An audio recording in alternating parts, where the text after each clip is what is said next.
Welcome to the region of Alsace. We are in northeastern France, getting ready for this year's Sainte Marie Gem and Mineral Show, but first we have to walk Milo through historic Rickweir. The Sainte Marie Gem and Mineral Show happens once a year in the town of Sainte-Marie-aux-Mines.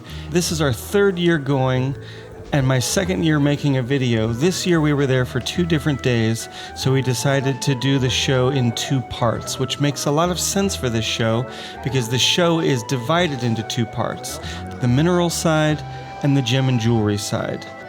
We decided to start with the gem side, but first we have to walk through the mineral side to get there. So let's see a few of the things that this show has to offer.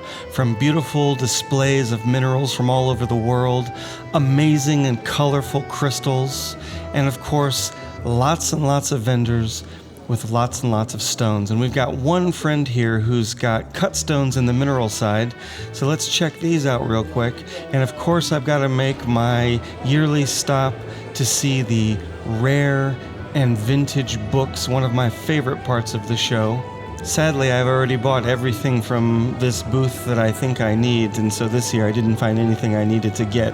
But as we make our way from one side of the show to the other, we find lots of cool stuff. Sainte-Marie-aux-Mines, the gem show, is set inside of this town, Sainte-Marie-aux-Mines, which is a beautiful mountain town.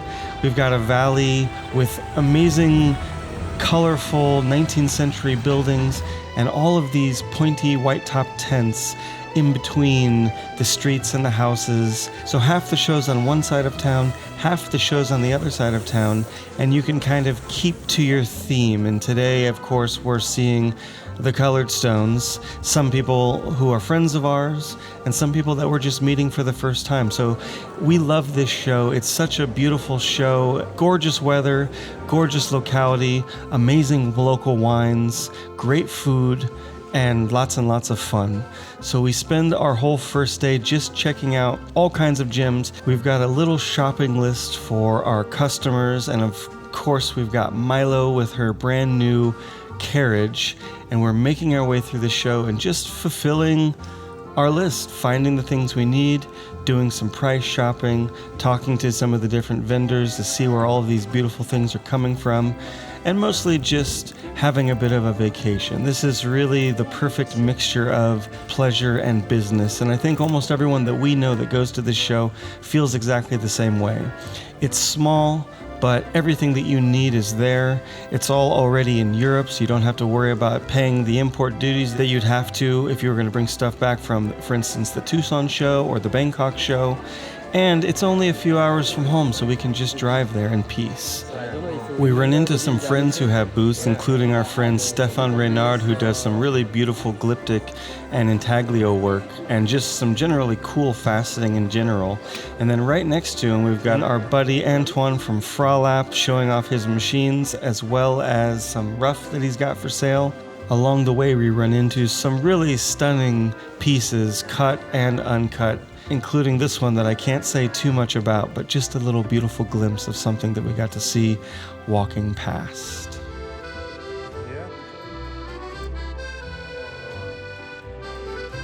There's lots of machines available from France and Germany, and lots of cool accessories and gear, and pretty much whatever you'd need, from rough stones to cut stones to minerals to gems to tools to displays and boxes and all kinds of good stuff.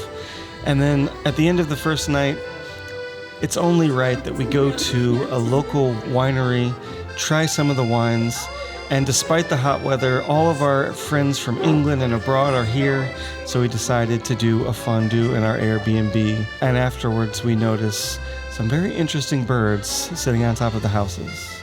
Now for our second day of the show, we are focusing exclusively on the mineral side. So this is the side where you have all the rough stones, crystals, minerals, as well as some carved objects and some larger pieces like these bowls and this amazing giant alligator.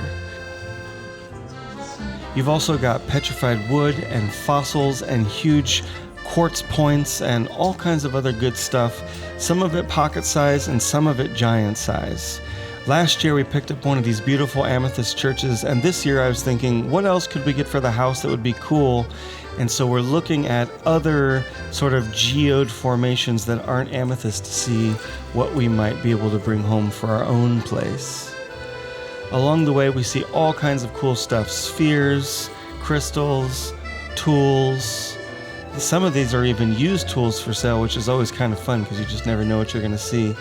And then lots of beautiful museum-grade mineral clusters. Every once in a while, to get away from the heat, we stop in for some water or an ice cream and run into some friends. And the entire time, we just get to appreciate the beautiful works of Mother Nature that we see everywhere, including some rare pieces like this octahedral diamond with a very interesting inclusion inside. At some point it's time for lunch, and this is actually one of my favorite things about this show. There's always some really good lunch options available that are being run by local clubs. Now after lunch it's time to get to work because this is our last day and we need to do some shopping, but we still keep running into friends along the way, and I just can't help but get a little behind the scenes. You've probably seen Alan and his Instagram showing off beautiful, beautiful minerals.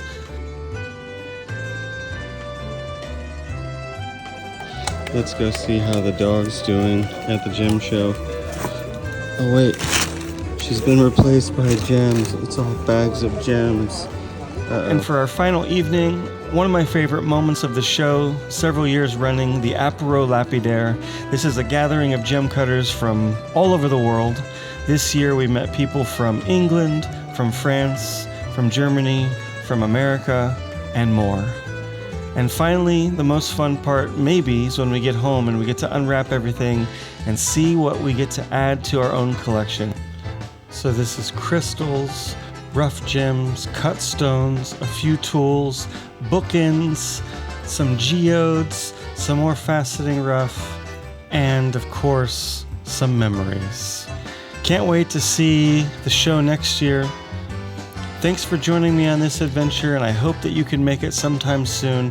I know I can't wait till next year's Sainte Marie Gem Show. Hopefully, I'll see you there, and if not, I'll see you right back here on the Gem Cutter's Craft.